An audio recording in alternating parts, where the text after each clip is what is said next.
I'm RJ with Xprite. Today we're going to be showing you how to install our Squad Series strobe marker lights.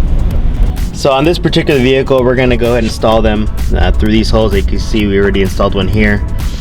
You can install them on the grill, on the panels of the vehicle, wherever you choose to. It's a very universal product, but just for the sake of this vehicle, we're just going to install them right here.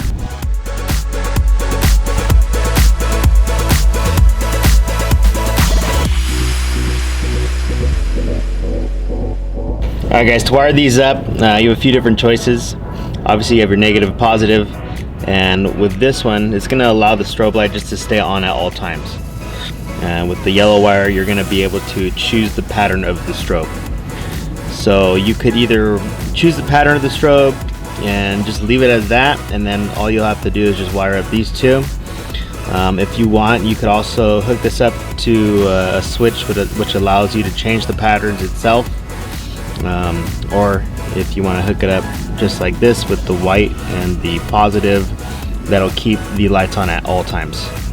So there's very universal and diverse product here. Alright guys, there you have it. They're very easy to install.